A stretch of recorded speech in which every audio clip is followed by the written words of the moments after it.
Salut, c'est Thomas du site gagnéoparisportif.com. Aujourd'hui, on se retrouve pour une vidéo dans laquelle on va parler d'un sujet qu'on n'aborde pas souvent et que j'ai trouvé intéressant en feuilletant, enfin pas en feuilletant parce que c'était pas sur le journal, c'était en regardant le site de l'équipe.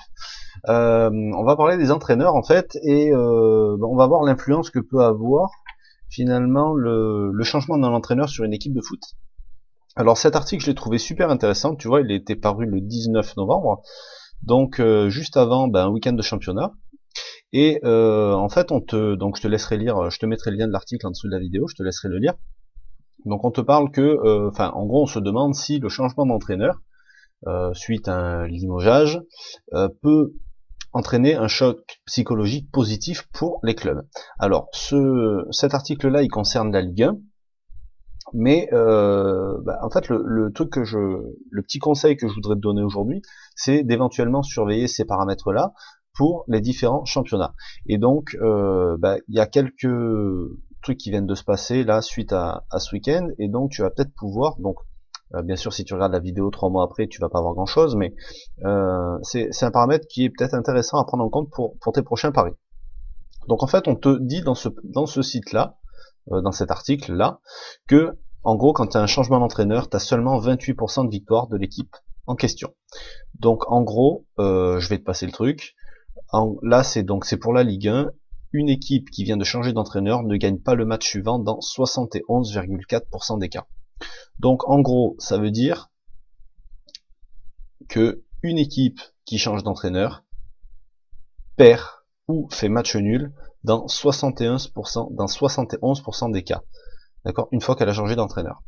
Du coup, ça tombait bien parce que ça faisait suite au départ, enfin pas au départ, mais voilà, entre le départ de Marcelo Bielsa de Lille, qui est intervenu donc la semaine du 20 au 26 novembre.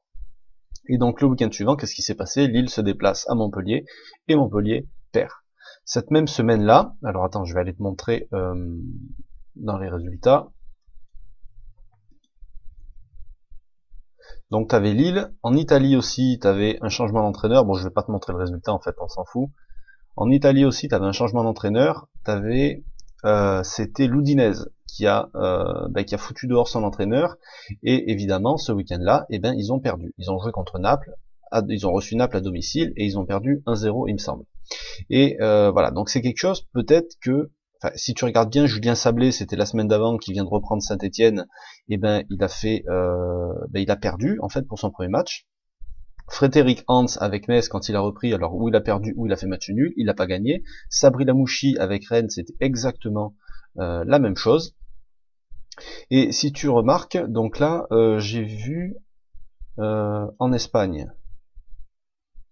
Donc cette semaine, il y a aussi en Italie, il y a Sassuolo qui vient de foutre dehors son entraîneur. T'as le Milan AC qui vient de foutre dehors son entraîneur.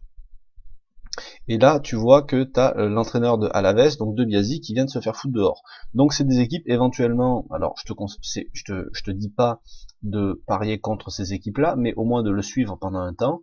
Tu vois, là tu vas déjà avoir 3 matchs à suivre au minimum. D'ailleurs, je pensais que l'entraîneur de Dortmund se ferait foutre dehors aussi ce week-end.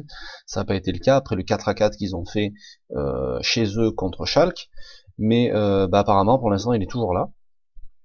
Mais je pense que ça va pas tarder, ça risque d'arriver aussi. Voilà, donc c'est tout ce que je voulais dire aujourd'hui en fait. Je vais pas m'étaler 2 heures, je vais pas monopoliser ton attention. T'as peut-être autre chose à faire pendant de ta journée. Donc je te conseille de surveiller les changements d'entraîneur dans les équipes au foot et de voir si tu peux en tirer quelque chose pour tes futurs paris, parce qu'apparemment pour la Ligue 1, t'as 71% des cas où l'équipe, lorsqu'elle change d'entraîneur, ne gagne pas le match suivant. Donc c'est sûrement, cette statistique, elle doit être sûrement, alors peut-être pas aussi élevée, mais elle doit être aussi du même ordre dans les championnats étrangers. Alors j'ai pas eu le temps de me taper toute la recherche pour vérifier ça. Donc je te laisserai le soin de regarder, de jeter un œil de ton côté. Et puis j'espère que c'est une info qui pourra te rendre service dans tes prochains paris. N'oublie pas de t'abonner à la chaîne YouTube avant de partir. Tu recevras comme ça toutes mes prochaines vidéos, une le mardi, une le jeudi. Donc pour ça tu cliques en bas à droite de ton écran, tu as un petit carré sur lequel t'as juste à cliquer et voilà, tu recevras tout ça directement dans ta boîte mail ou avec une notification. Sur ce, je te laisse, je te dis à bientôt. Bonne fin de semaine, bon week-end, ciao.